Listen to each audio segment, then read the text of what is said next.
think it's the reminiscence of journeys that paints them with so much beauty. It's that constant story playing in your mind, drawing you back to the thousands of miles, the millions of memories and images. They all come crashing around you at the end of a journey like this. A 2,650-mile pilgrimage that brought us from the blistering desert all the way to this. It's crazy to think this day has actually come. You use it as abstract motivation for months, pushing you through the monotony, motivating you through the pain. It's the conclusion we all look forward to, the ultimate finish line. But now that we're here, we don't want it to be over. These crashing memories remind us how euphoric these months were. Despite the heat, the rain, the incessant snow, these final emotions make us want to just stop and take it all in. But all good things inevitably end, and this day is the closure we may dread, but undoubtedly need.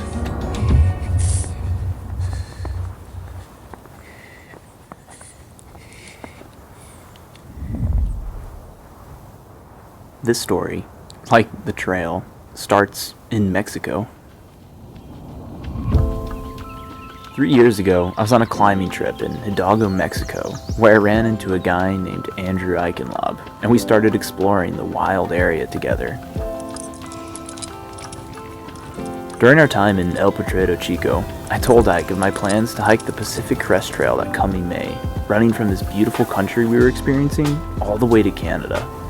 It didn't take him long to agree to come with me, and soon we had booked our flights and were headed to San Diego, California. We linked up with a college buddy, Bo Thomas, and pulled a crazy hitch to Campo. Driving through the immense wilderness, the realization of what we were about to undertake truly set in. Sprawling ahead of us for the first 700 miles lay nothing but barren, isolated desert. But as the Southern Terminus Monument came into sight, this feeling of fear was eclipsed by pure, ecstatic anticipation for the wild adventure that loomed before us. Now came the hardest and most dangerous part of any journey, the first step.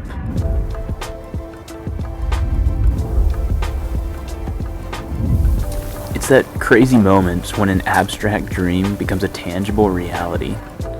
It's when months of planning and years of scheming culminate in one beautiful physical action, and you commit to this wild life of unknowns and adventure. But then you also start to question yourself. Am I really ready for this? Am I truly prepared to walk across America? Ugh.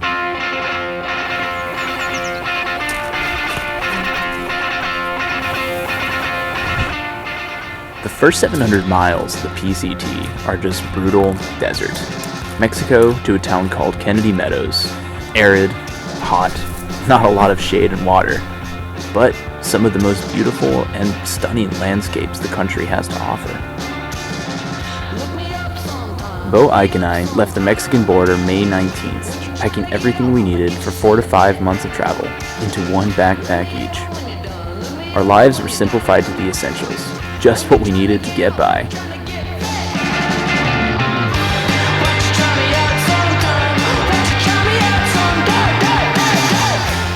The plan and routine was incredibly simple. Hike, eat, sleep, and repeat. The terrain and lifestyle was beautiful, but unexpectedly brutal on our bodies, and we soon began to feel the true weight of the task ahead.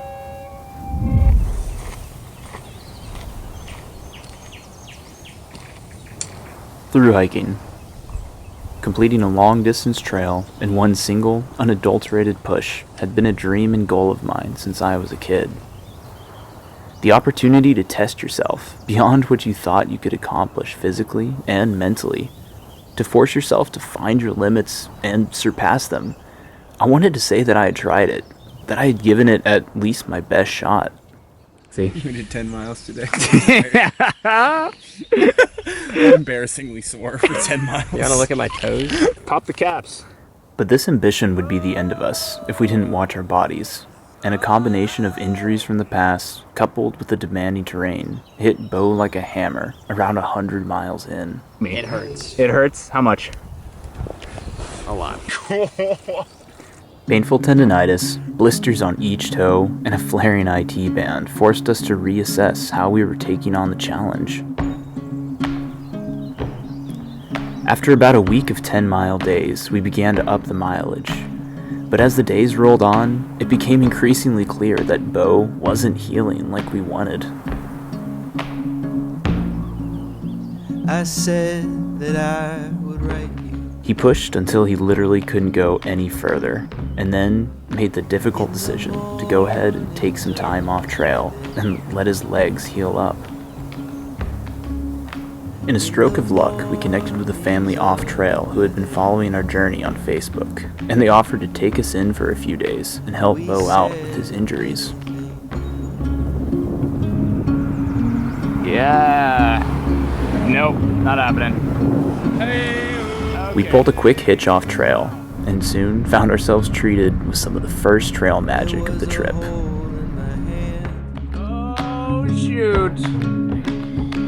Oh, my love. We are stuffing our faces. We just got picked up, brought in like the strays that we are from these beautiful people. This is Marilyn over here. Yeah. The Holmans were incredibly generous, but our schedule didn't allow us much time to spare, and while Ike and I decided to push on, Bo opted to stick around and heal for a couple more days, and potentially meet us further up the road. They resupplied our food bags, and with a bittersweet goodbye, we hit the trail, unsure of when or if we'd see Bo again. But how could you have been?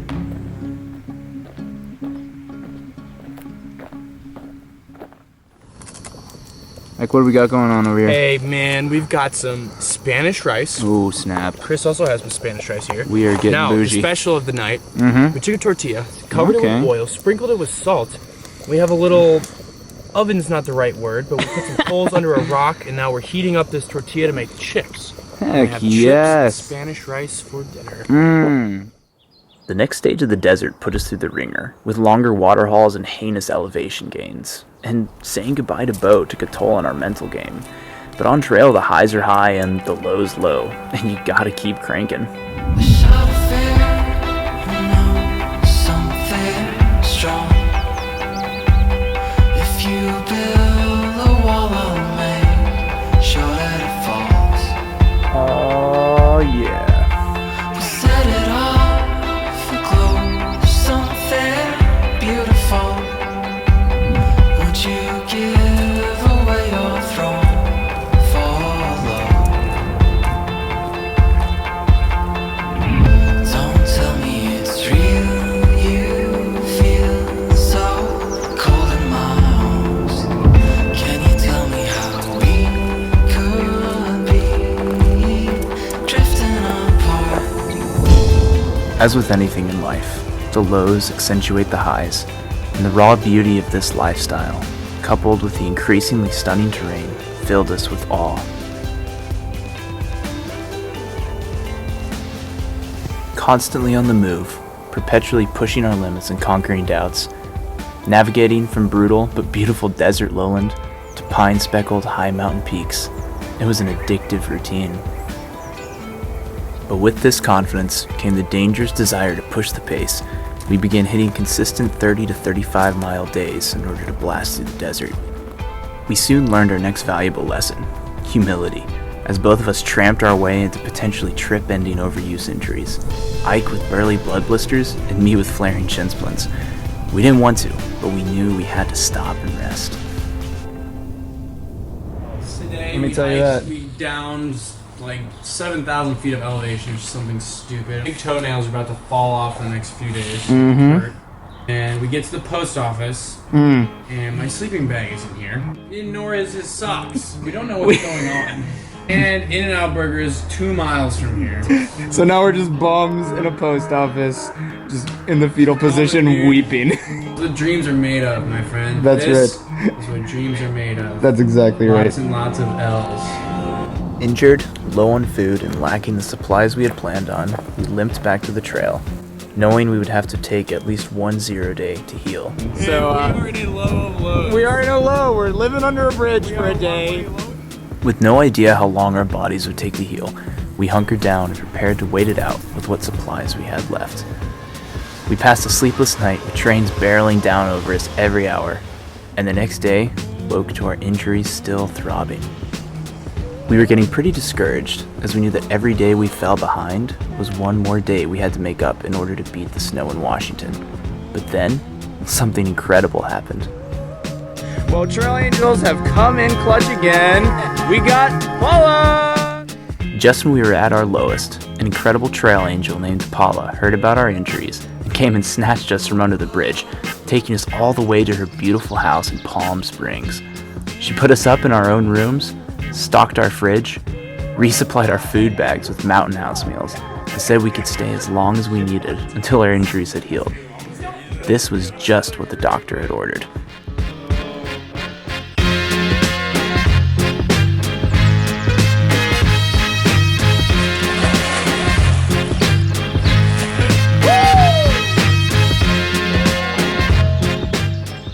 Last night we were sleeping under a bridge with mice and rats crawling around over us. It was a rough night. Now here we are, bouging it up in paradise. That's right. After a couple of days and several Epsom salt baths, our injuries had healed, and we were ready to hit the trail again. As a thank you to Paula, we hitched to a nearby Hobby Lobby, bought a picture frame, and drew her a present.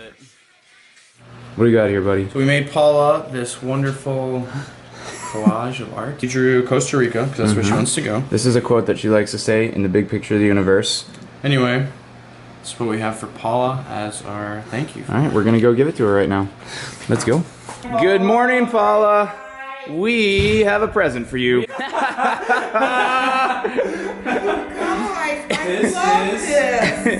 is Costa Rica. I'd often heard it said that the joy of the adventure lies more in the community than the landscapes that you travel through, and that a journey is measured more in friends than it is in miles. The overwhelming generosity of people like Mama Bear, as Paula liked to be called, and countless others along the trail confirmed this without a doubt. Innumerable times we found ourselves in total dependence to those around us, and we were always blown away by their provision and graciousness. Sometimes it takes a walk in the wild to see the best in society.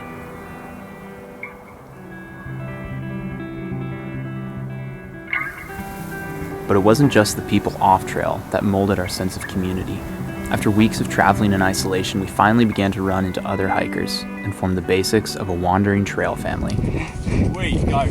Yes, baby. We started rolling with Jandals, a crusher from New Zealand, and an Australian wild woman named Roadrunner. That was so much fun. Getting to share the peaks and valleys, soreness, blisters, and joy with a squad of like-minded travelers was a game changer. And with our injuries behind us and the company of others, our morale climbed again. It had taken hundreds of miles, but we were finally starting to feel like thru hikers. Our muscles were no longer perpetually sore. We began to dial in our resupply methods, and our mental game greatly improved. Waking up day after day to hike 25 to 30 miles was no longer the heinous grind it had been. It simply became our lifestyle and rhythm. We were slowly but surely working our way towards the coveted snow-capped Sierra Nevada range, and as we neared the western arm of the Mojave Desert, we were greeted with a significant milestone. Would walk 500 miles and I would walk 500 more just to be the man who walks 500 miles at your door.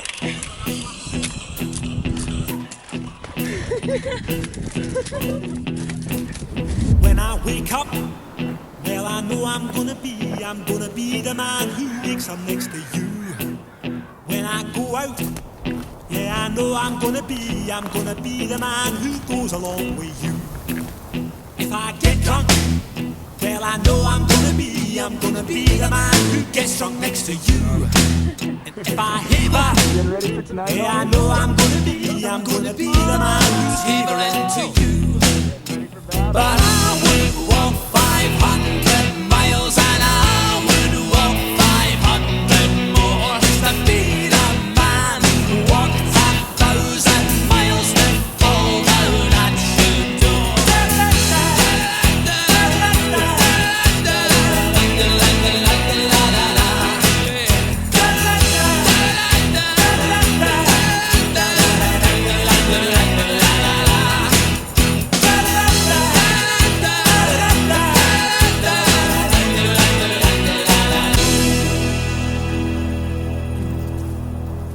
While we definitely found Siesta Schedule to be the most efficient and enjoyable way to conquer the desert, our late start date meant that the temperatures were still hotter and water was growing more scarce by the day.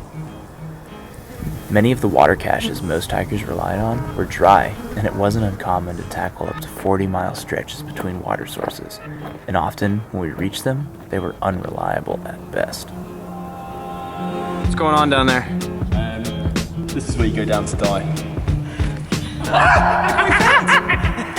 So, Jane, there's literally a dead animal over there. Definitely one of the most jank water sources we've had to get. Literally a dead animal right there. There it is. Oh, that is Meg. We settled for basically a marsh, but if you think about it as apple juice, it's not that bad. Questionable water? Yeah. Crippling heat, long days, aching legs for sure. But dang, we were getting so close. And in under 200 miles, we would hit Kennedy Meadows, the gateway to snow-drenched peaks, glacier-fed streams, and cool mountain breeze. Plus, we were kind of getting used to being dirty and wild, and this wandering lifestyle was starting to grow on us. Trail magic shows up in many forms. Well,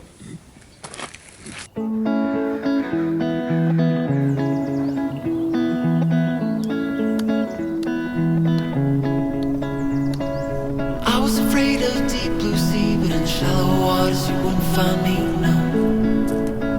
You wouldn't find me. Days got lost in the woods so long, but I knew the beast wouldn't do me wrong, no. Wouldn't do me wrong.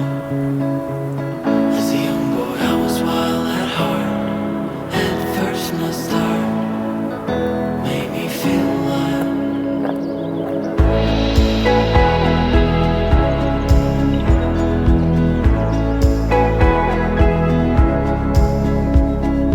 I was afraid of deep blue sea, but in shallow waters you wouldn't find me, no. Crikey, mate! Wouldn't find me. Days got lost in the woods so long, but I knew the beast wouldn't do me wrong, no. Oh yeah. Wouldn't do Oh, me yeah. wrong. As a young boy I was wild at heart. At first my start made me feel alive.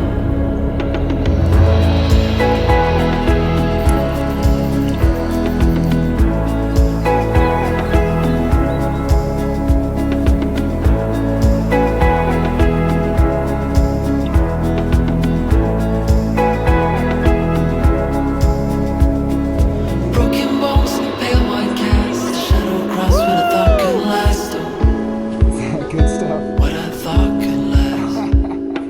Summers I thought when they passed me by flew away like the birds on a big red sky.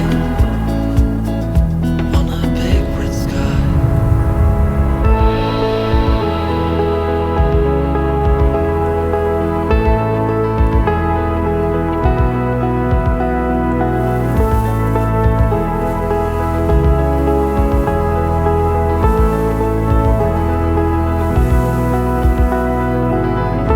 As a young boy I was wild at heart.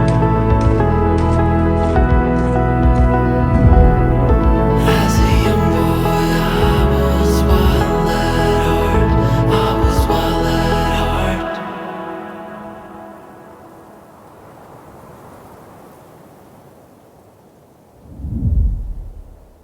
Just finishing up our little super day today of about 40 miles. We are absolutely dead, but we are done with the desert portion of the Pacific Crest Trail, which means my heart is singing and I am actually ecstatic because I didn't think it was ever going to end. We are 700 miles in now. It's been about a month on the trail, and it is so sweet to make it to Kennedy Meadows. So ahead of us lies the Sierras, and we will hopefully be up in them next week. So pumped. Yes. Chris, what's that sound? That is a sound that we have not heard in a long time, and it's that of water. 3 days ago, just finished off the desert portion of the PCT. Absolutely heinous. And now, we hear this sound, something that we haven't heard in a month, and it is music to our ears. Absolutely beautiful.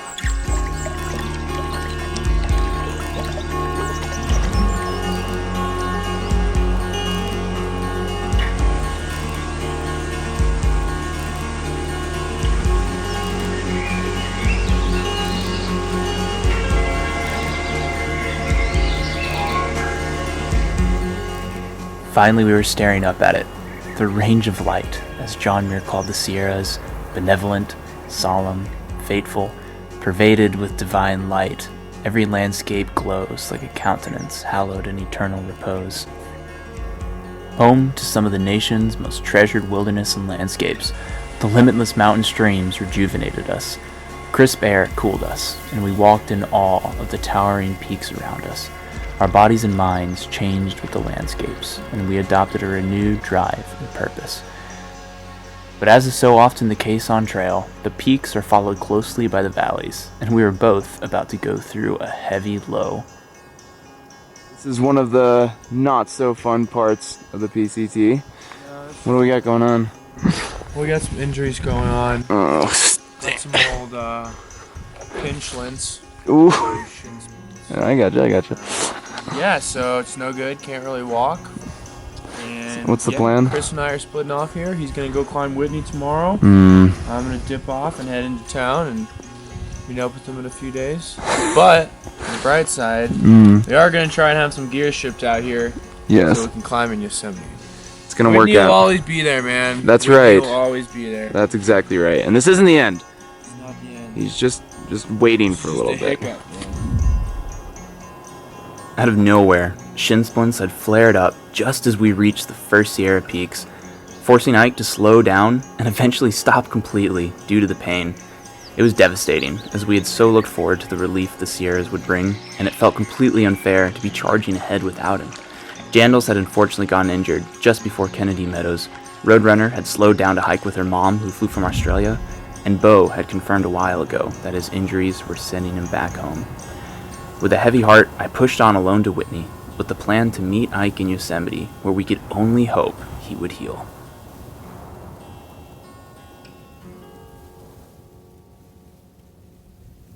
Ike's unfortunately having to dip out again. Gonna miss him a lot, and hiking alone is awesome, but sometimes no fun, and sometimes quite lonely.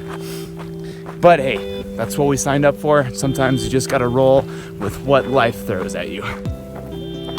Having to say goodbye to both Bo and Ike now, a new sense of doubt and fear entered my mind.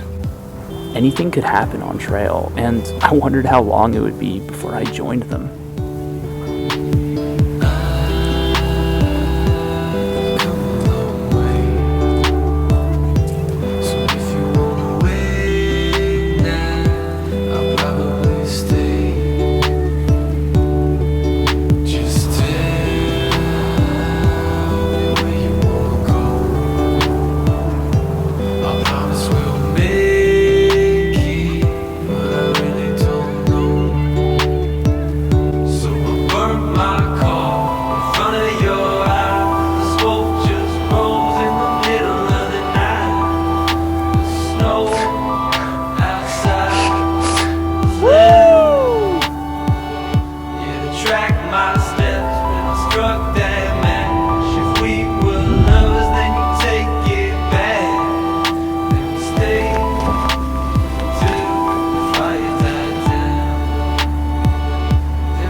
Now Whitney, 14,505 feet.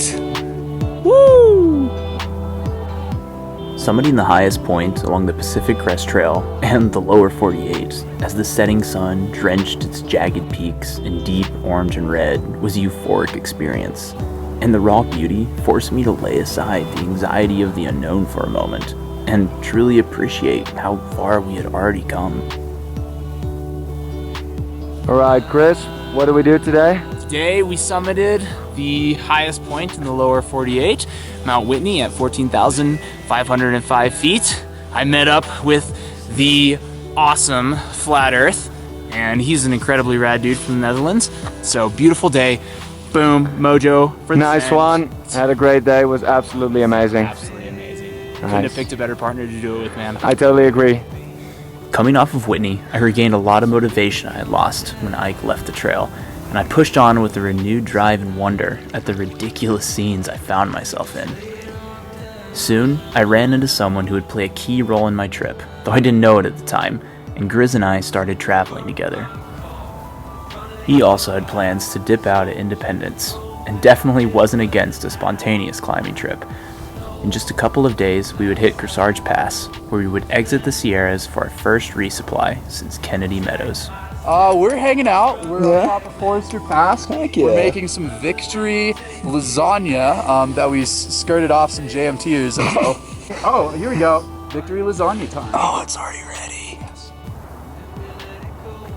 I had been dreaming of climbing in Yosemite since I was a kid, and after finishing my 2017 through hike of the JMT right in the heart of the valley, I told myself I had to make every effort to climb there when I returned. It says Yosemite. Yosemite? Yosemite. That where- Yosemite. That's that- where we're trying. That way. We're trying to go north. We're going to Yosemite. We got some climbing gear shipped in. Alright. We got a full rack, some harnesses, a rope, shoes. Sick. We're gonna send some notes.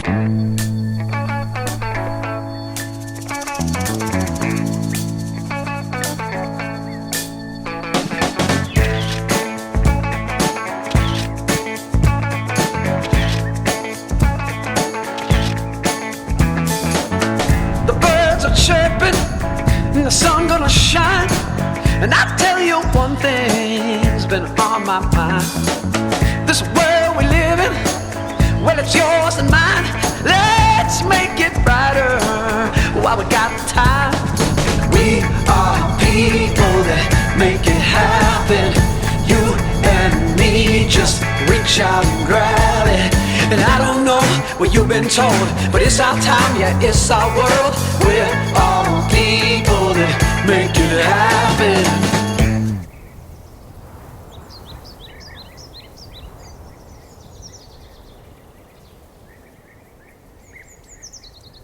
We had made it, but we didn't really have any plan.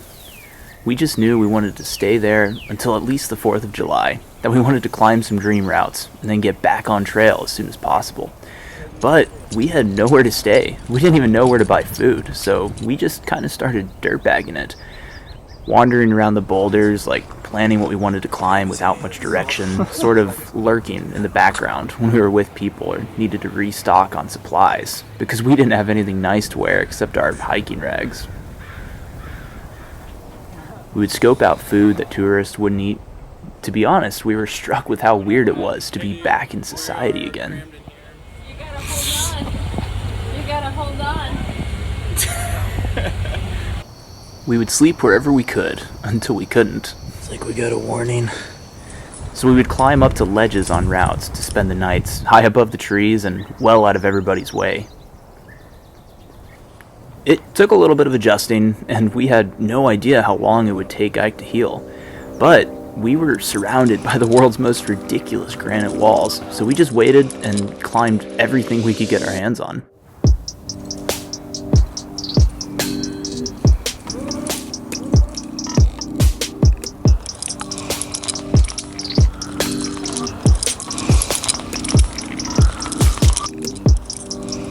Nice, man.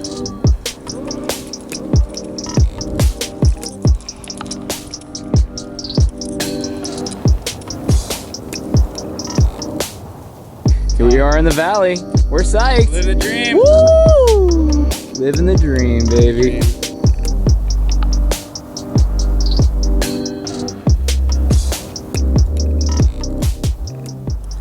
Like two little kids at a playground, the valley completely enraptured us with its intimidating and bold climbs, unlike anything we had ever seen or thrown ourselves at. Being so addicting, it held the potential to seriously suck us in and distract us from our main objective, and we had to make sure to keep the PCT in the forefront of our minds at all times. But the granite paradise we found ourselves in made it pretty difficult to keep our eyes on the prize. Soon, we ran into a couple of other rad climbers who happened to work in Yosemite, and they opened up their space for us in the wild employee tent city of Huff. New friends, new adventures. Things were going well, but as the 4th of July approached, we turned our thoughts to the probability of Ike getting back on trail. He had now been off trail for a week and some change, yet his shins were still complaining, and it was looking like waiting completely for them to heal would put me too far behind schedule. Already, we were pushing it to make it to Washington before the snow hit, so reluctantly, we agreed that he would stay in Yosemite as I pushed on after a couple days more in the valley. It was the last thing we wanted to do, but the smartest. So we planned out our last few days together carefully and told ourselves we wouldn't let it ruin the beautiful journey we had already shared together.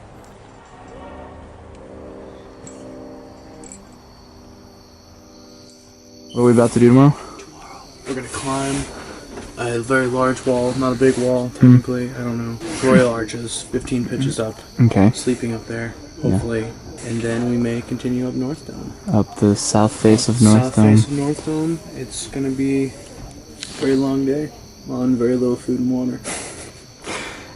But what the heck? But what the heck? Good night. We're live.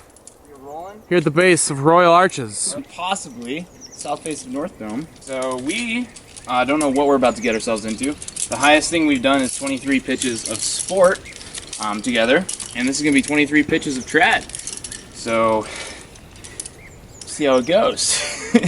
For the bivvy tonight, we have a luxurious puffy each, and a little sheet of Tyvek to sleep on. So it's gonna be a little cuddle, you know what I mean? And fingers crossed, there's a spring at the top to refill on water.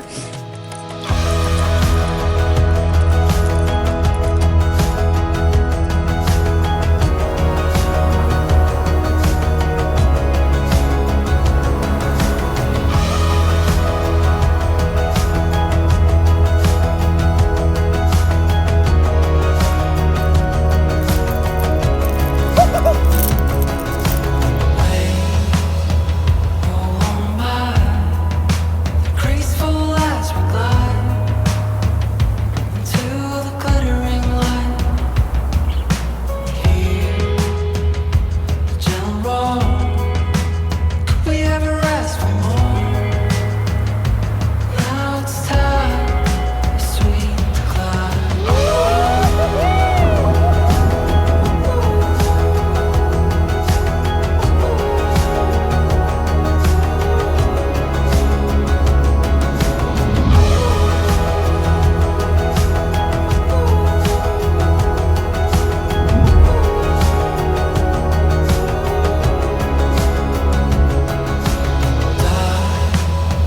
Dive into a powerful wall of blue. Lace down is heavy on us. Yours, troubled mind, if only for a while. Before it strikes with all of its might.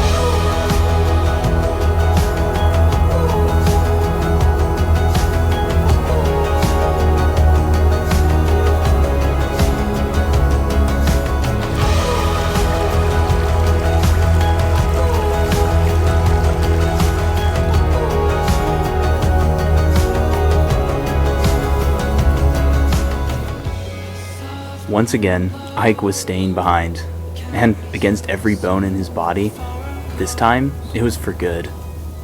After a while, as if the mountains wanted to draw me further into their beautiful but foreboding isolation, Grizz and I also separated as he took some time to hike with his dad.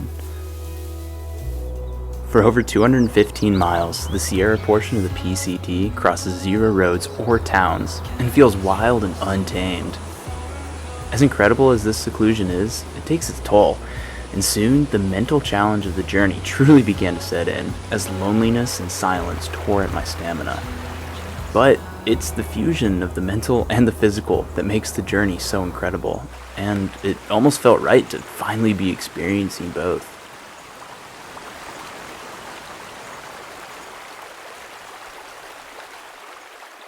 I'll give you a little tour of the house here. Right now I'm in the bedroom, the master bedroom. Here we got the kitchen, quality PBJ. There we got the office right there. Got the guest bedroom down there, and there is the bathroom.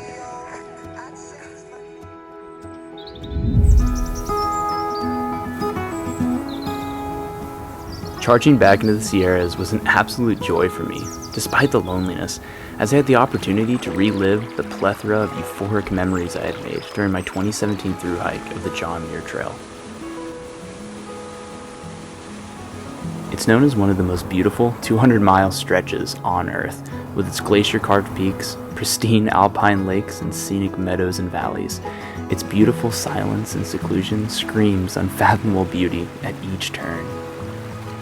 The JMT not only represented a redefinition of magnificence in my mind, but was the catalyst for my passion for thru hiking, and one of the main reasons I found myself towing the line of the PCT so many miles ago.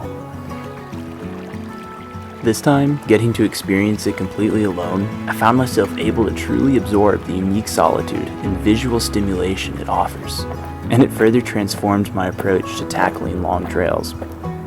While our late start date would force me to still push the miles to finish on time, I couldn't let the landscapes and grandeur be eclipsed by the constant grind and personal competition. We only experience moments and landscapes like this once or twice in a rare lifetime, and it would be a shame to let it pass you by. Making the conscious effort to stop and stare at a mountain peak or a raging waterfall that captures your eyes often takes a tremendous effort on the thru hiking mindset. But 99% of the time, I can promise you, slowing down when you feel the urge will enrich your journey and cause you to deeper appreciate the opportunity of walking through such a paradise.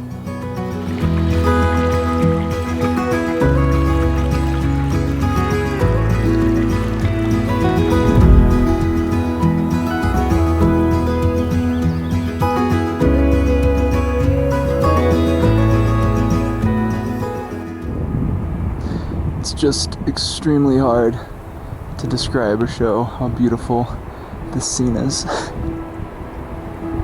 Just massive peaks, 3 symmetrical waterfalls dumping into a beautiful valley, and then boom, sun shooting rays into Tuolumne Valley, highlighting that hill with golden light.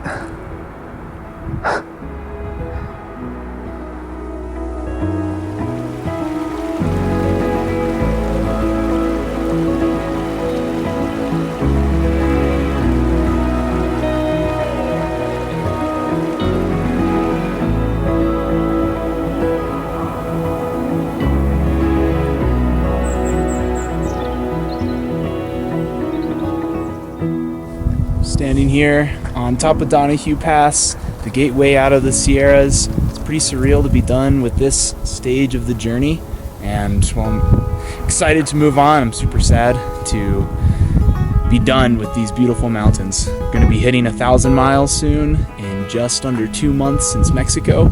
It's been a wild, wild ride. Hopefully I can get down and out of this pass before a storm hits. Love it.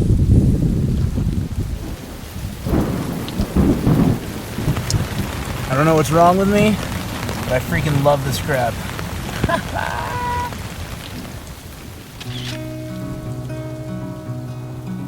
I had finally made it to NorCal, a coveted checkpoint in the thru hiker's journey, and passing through the Sierras felt like an initiation of sorts. But you can only hike in silence and isolation for so long, and weeks of traveling without seeing or speaking to anyone made finally running into Grizz and another hiker again absolutely incredible. We got the bluish purple ones. That's a nice one. And then a little bit of a lighter purple. This one's even green. It's not bloomed yet, but there's some real purple ones, some yellow ones right next to a red one there. And then there's some white ones down here. And then obviously green. Green is just everywhere. So there's some pink ones somewhere. I saw those earlier. There's orange ones right here. Sick.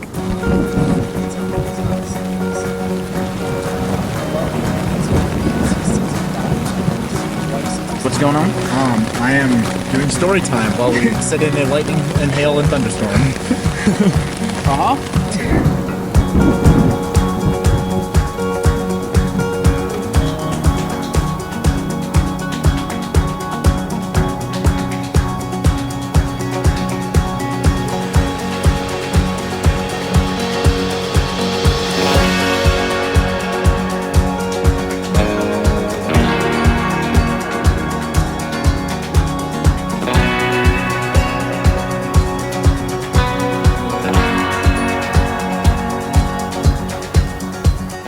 Hiking in a pack again changed the game, and with easier terrain, good company, and continual beauty, the grind began to feel normal again. It really was a constant growing process. Soon we added to our growing trail family, running into Birdman and Same Same, and collectively, with much rejoicing, we reached the gateway to the second half of our journey. Canada, 1,325 miles. Mexico, 1,325 miles. Woo!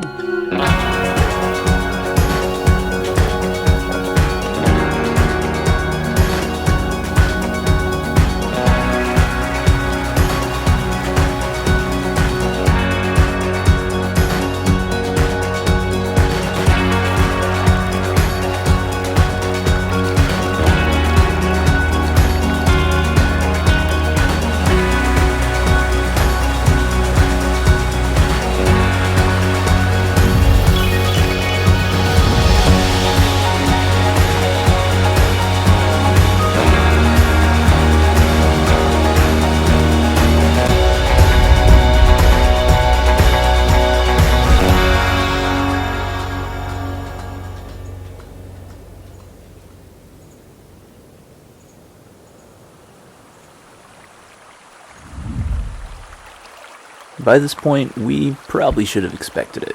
The moment you hit an emotional high, there's most likely some sort of obstacle around the corner to balance it out. The lifeblood of a thru hike.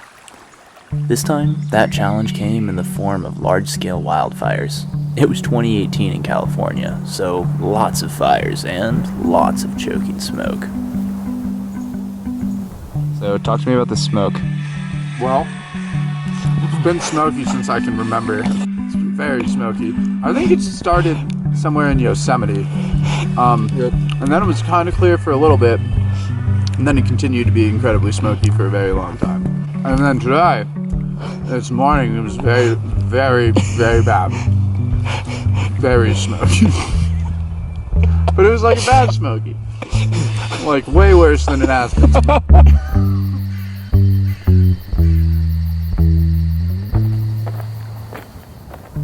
It was a bad smoky.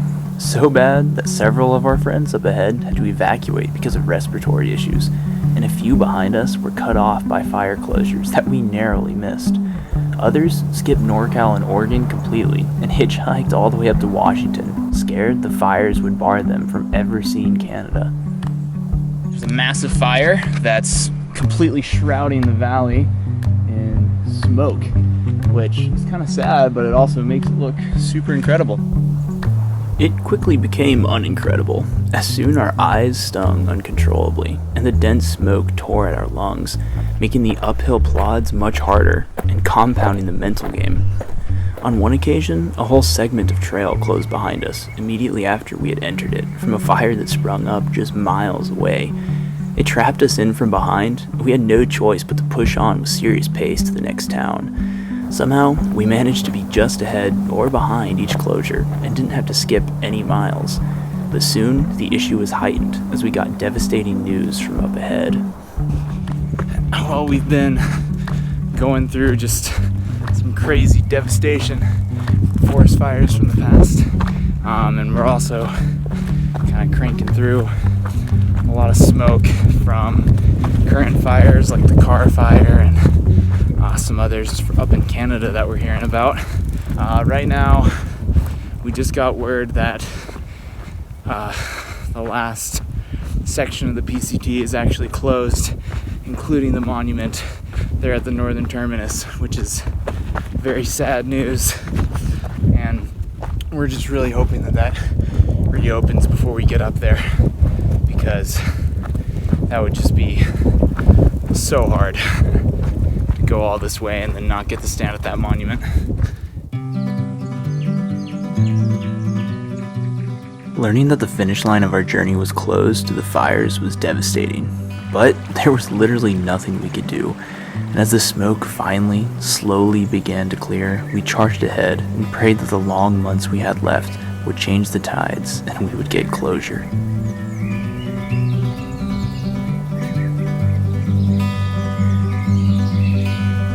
I was born to roam, never finding my way home, and all the world's mine, not wasting any time. Where I roam, loaded, loaded low. Oh, I know my way back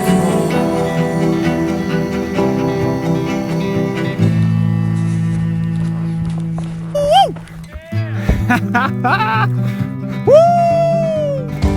Is this the one? What are your thoughts on California? No, it's pretty sweet. Definitely cooler than I expected it to be. It was awesome just kind of like going through 3 different environments. I learned so much about myself and about the people around me that I feel like a brand new person. Yeah, it was life-changing. California was definitely an incredible experience. It did not feel like it was going to end. It felt like the purgatory of the PCT. It's a dream come true for me. So I'm a little bit sad to be leaving, but excited to explore a new state. where I roam, loaded, loaded low.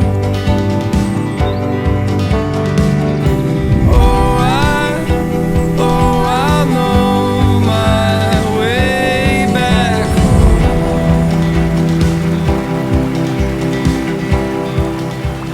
home. Here we are. Just made it into Oregon, baby! Woo! So psyched! Done with California. 1,700 miles in, and spirits are very high. Can't sing anymore. Where I roam, loaded, loaded low.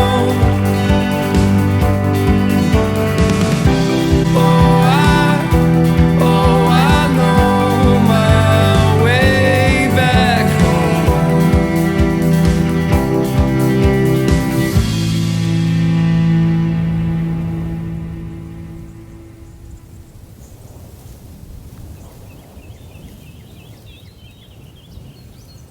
Oregon,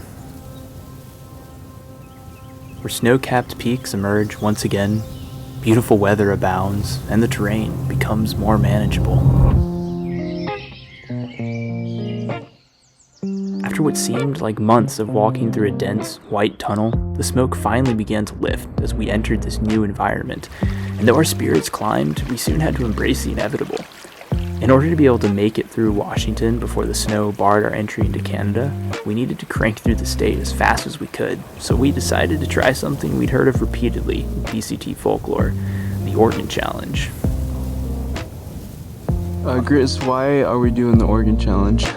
Well, we started pretty late, and then all of us took off a bunch of time. which made us even later. So yeah, we kind of have to make up for time. But also we're all like pretty strong hikers. And just to like see if we can, you know, it's one of those things that's just mad hard and would be super tight to do. So we're just out here attempting it, and you know, we're on the first stretch of it. I think today's day 4 or something of it. Yep. And it's actually been going okay. Yeah. Day 5 of it. Yeah. All right, cool. Day 5 of it. Hustling the 430 miles between state lines in just 12 days, hikers attempting the challenge have to average 36 miles a day, including trips into town to restock on supplies. While this would have been unthinkable during the early miles, our bodies had strengthened over the months, and it was finally time to put our hiker legs to the test. It was going to be brutal, but unfortunately we really didn't have much of a choice. I've got that blue sky, I've got that sunshine, just like the birds that fly. Ooh, it don't get better than this. No, it don't get better than this. It don't get better than this. No, it don't get better than this. The dwelling of the Birdman. Hello. How are we feeling about the Oregon Challenge? I looked at my feet this morning, and I had one new blister, and my right big toenail is basically ripped in half somehow. I have no idea how. Yeah, one of my toes is like the bottom of it's bleeding, and then the top of my other foot is bleeding. So yeah, that's where we're at. As a personal challenge, I wanted to also try another legendary Oregon tradition, the 24-hour challenge. Without dumping any gear, hikers must start at 8 a.m. and trek non-stop till 8 a.m. the following morning, seeing just how far their bodies could take them before dropping. As an ultra runner, I had been hoping to do this since I started planning my trip years ago and had 80 miles as my target, topping my record for most miles hiked in a 24-hour period. It didn't make any sense, but at this point we were just trying to spice things up, and I guess torturing ourselves was our way of diversifying the experience. So today I'm going to be attempting Oregon's 24-hour challenge. I'm starting about 20 miles south of Mount Jefferson, and 80 miles from here is Timberline Lodge. I'm definitely probably not going to make it there, but I'm going to get as close as I can in 24 hours, and we'll see how it goes. This is probably going to hurt a lot. We are about 20 miles in now and feeling good. This is freaking insane. Trying to make up time. Lost going over that pass. Woo! Well, it was just after lunchtime and about 25 miles in, feeling a lot better after getting over that pass. Did not expect that climb, but it's all right, it's behind us, and we're moving on. Psyched. Good job, feet. Very proud of you guys. And I understand if you ever want to talk to me again. Just hit 40 miles, and I'm about 30 minutes ahead of schedule. This might actually be possible to make it to Timberline by 8 a.m. Well, we're starting the second phase of the 24-hour challenge, hiking into the night. It's kind of mentally discouraging because I have to keep this pace basically without stopping for the next 10 hours. Just hit 50, so stoke is high. 60 miles in, and Snickers level is critical. Down to 2 more. We got 1 packet of ramen noodles and 20 miles left. Sun is just beginning to come up, and with it brings new hope. Only 2 miles out now, and looks like I'm gonna make it. It's been a long 24 hours, but I'm very satisfied. Just past the 80-mile mark with about 20 minutes to spare, and it is sweet release. Now I just gotta hobble my way to the lodge. I need a huge buffet. Beaten, bruised, and badly in need of showers, our efforts had pushed us to the limits, but had lined us up to finish the challenge soundly with a day or two to spare. As the final state came into view, the reality that our trip had a terminus slowly began to sink in, and we realized how badly we wanted to slow down, truly take it all in. We had been pedal to the metal for most of our time since Mexico, and in that, we had lost a lot of the true essence of why we were out there in the first place. We wanted and needed to slow down, so as a nod to this new ethos, we made an impromptu side trip to a place I had always wanted to visit, but never thought I'd make it to. All right, Rad, could you give us an update of what's happening right now? Yeah, well, we're trying to hike the PCT, but unfortunately we keep just coming into incredible towns like Bend, and they just happen to have a full trad and sport rack, and so we might be hitting up Smith Rock tomorrow. Like, world-class climbing destination. Unbelievable climbing. Best in the world? We're staying, not best in the world, but you know, good stuff. He's staying another day. Basically.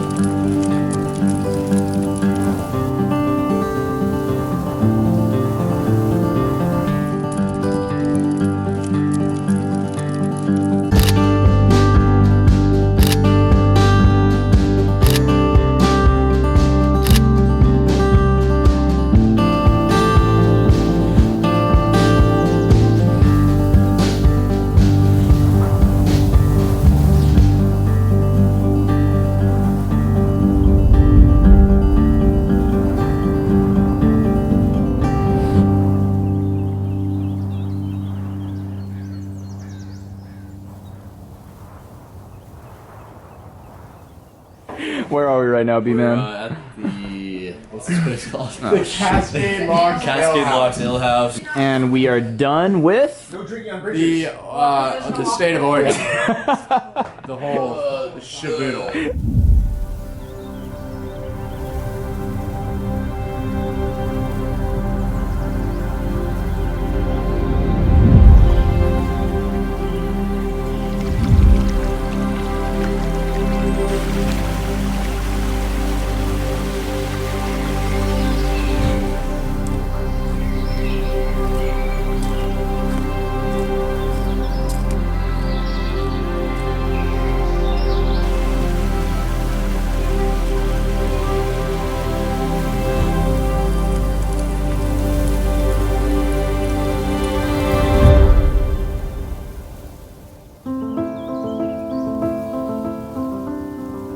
The Oregon Challenge, coupled with the heinous 24-hour challenge, had radically changed the way we viewed our journey and made us think differently about our approach to this new, remote environment. In under 12 days, we had cranked through a state's worth of mind-numbing natural beauty, and rarely had we time to sit down and snag a photo or relish in the cool breeze of a waterfall for fear of getting behind on miles and failing our goal. While speed hiking and setting FKTs are some people's sole passions, the longer I spend outside, the more I'm convinced that the true record holder is the one investing the most time in these rare, wild spaces. Milking each sweeping view for what they're worth. Diving deep into each crystal pond, slowing down and appreciating each special moment. Because they were special, and they were going to end soon, and we realized we didn't want them to end. We wanted to finish, but we didn't want it to end. These were our days. Why would we rush them? Oh, and we also finally ran into Roadrunner, the Australian crusher again. The squad was getting back together.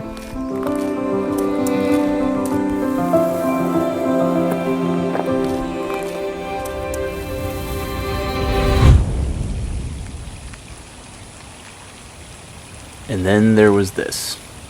Lots and lots of this.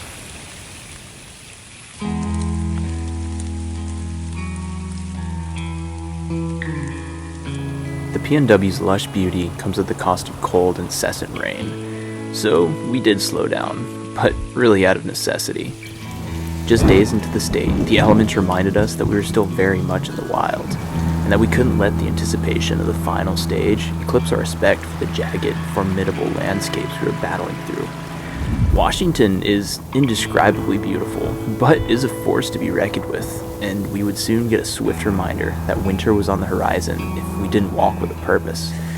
The rain, slowly soaking clothes and packs, soon unexpectedly turned into occasional flurries of snow, and as we entered the famed Goat Rocks wilderness, we were greeted with a blizzard that froze our drenched gear solid and lit a fire in us to push a little faster. First snow of the PCT, and it's coming down pretty hard. Hopefully, I find some rain pants, because I'm freezing. The storm was brutal, but didn't last forever, and woke us up from a sort of complacency. It was time to move again.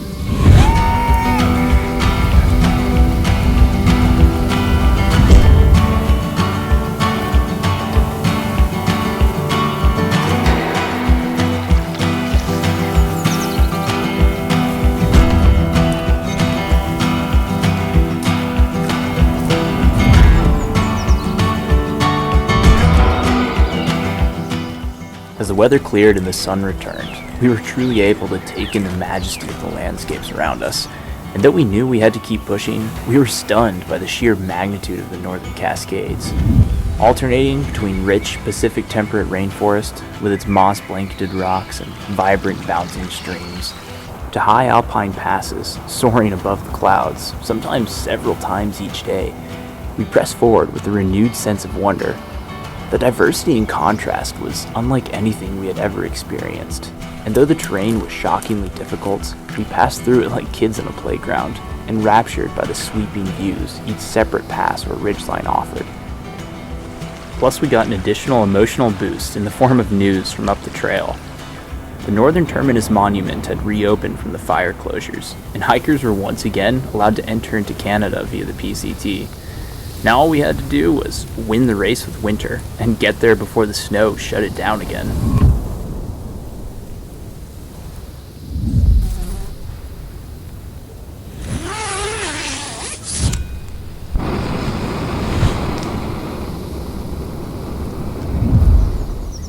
I once heard a quote by Rebecca Solnit that says, "Exploring the world is one of the best ways of exploring the mind, and walking travels both terrains." We had been northbound nomads for over 4 months by this point, drifting from town to town, sleeping in the wild, depending on our small, migratory community for strength and persistence. The lessons the journey was teaching us about ourselves and those around us were immeasurable.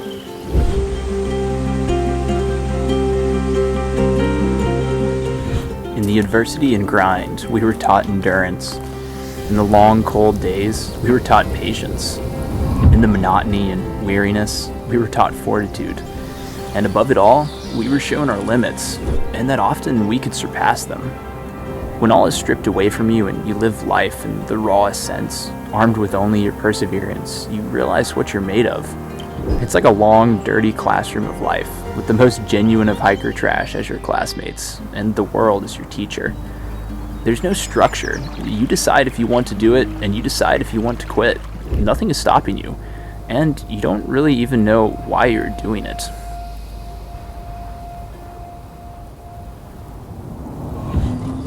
But something in the back of your mind keeps telling you it's worth it, that it's making you a better person, forming relationships that will last a lifetime, that you'll never get these days again. It starts restructuring your mind and shows you there's more than one way to measure a mile. Distance is only a part of it, and instead of using that as a metric, you begin to judge each stage by the friendships formed, the lessons learned, and the confidence built. Those are the true values of the miles, no matter how many you cover.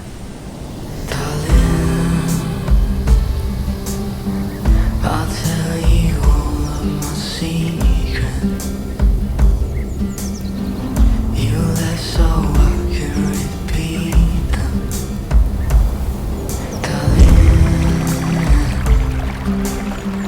I'll tell you all of my secrets. Sometimes you might not believe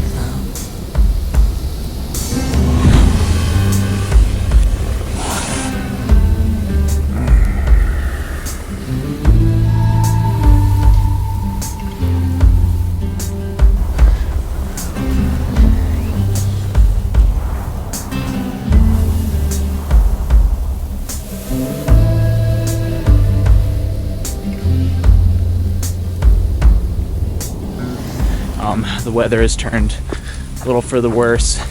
Everything's wet. Everything's freezing. Kind of just surviving on chai right now. But it's still beautiful out here. Cookies and chai. Boom. What do you got there, Ellie? Water. Is that our only water source right now? This is our only water source. We're screwed. Everyone is trying to beat Winter on the PCT, and unfortunately, we were losing the race. Each day, fresh snow blanketed the trail ahead of us, and as there weren't many hikers immediately in front or behind us this late in the season, the path got harder and harder to follow. As we crept closer to Mazama, the final town before the Canadian border, flurries and blizzards became ubiquitous in the higher elevations, and technical river crossings and freezing rain plagued us in the valleys. The situation was starting to get real, and we knew we were cutting it close.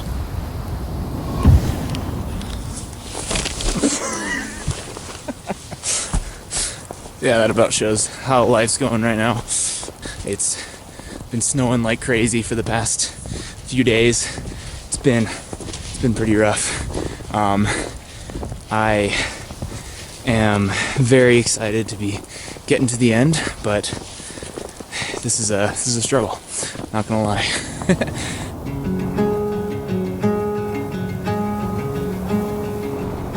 Thawing out frozen shoes each morning, melting snow for water, trudging through often knee-deep snow for days. Pretty much all of our energy was funneled into simply surviving. However, despite the incessant cold and sense of urgency, the sharp contrast of this new white world mesmerized us. Our colorful fall environment had morphed into a black and white world of serrated, dark mountains, cloaked in shredded, pale jackets of snow. It was incredibly imposing, but absolutely stunning, particularly to someone like me who grew up surrounded by the deep, warm hues of Africa. But our momentum was soon challenged again by the gravity of winter in the northern Cascades, as we were struck one day with a blizzard unlike anything we had dealt with before. Finding our way through the whiteout became near impossible, and as the driving snow stung our faces and numbed our hands, we knew we had to take shelter soon.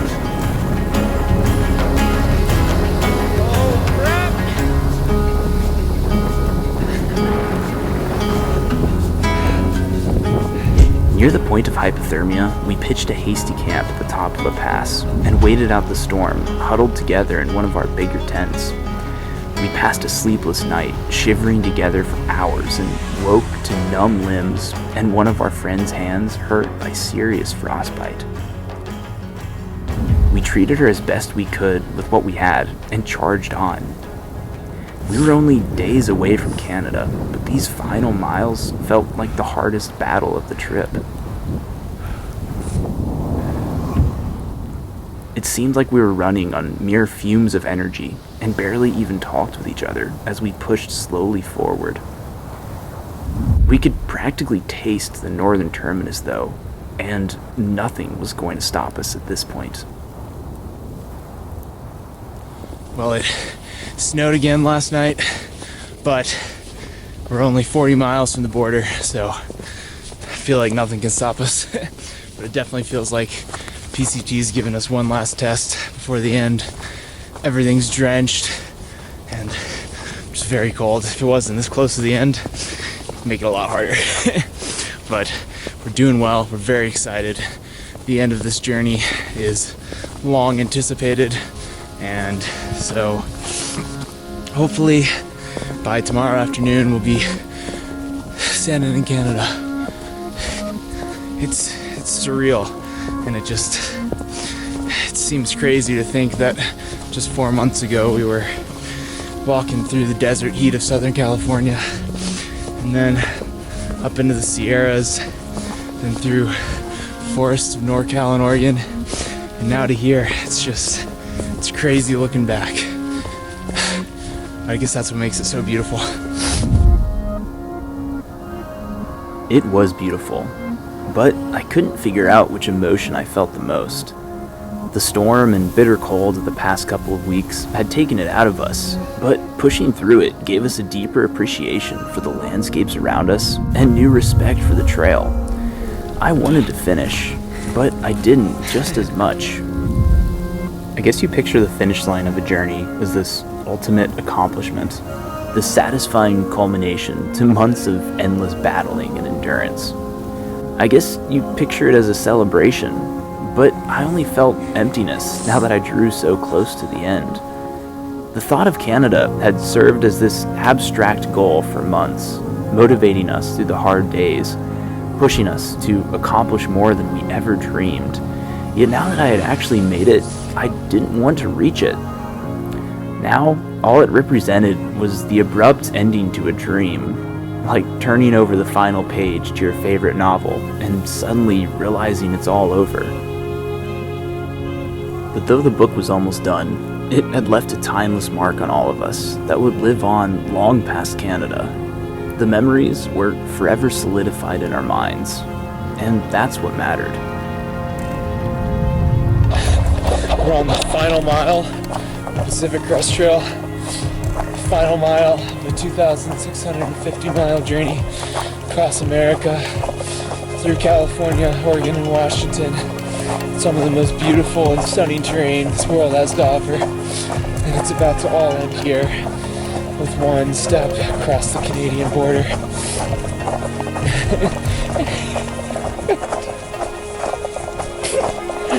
I told myself I wouldn't cry, especially on camera.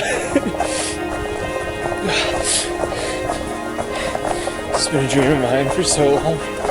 It just feels so incredible. It's finally becoming true. It's just surreal. It's just so cool to see something on your bucket list actually happen. And it's just such a testimony to the future and what can happen, possibilities. If you put your mind to it, you can do anything. You can do anything. I'm convinced of that. Whew! Sorry about that. Holy crap. I was not ready for these emotions. Dang. 1 mile of Canada. Where we'd go, never thought about how we'd run.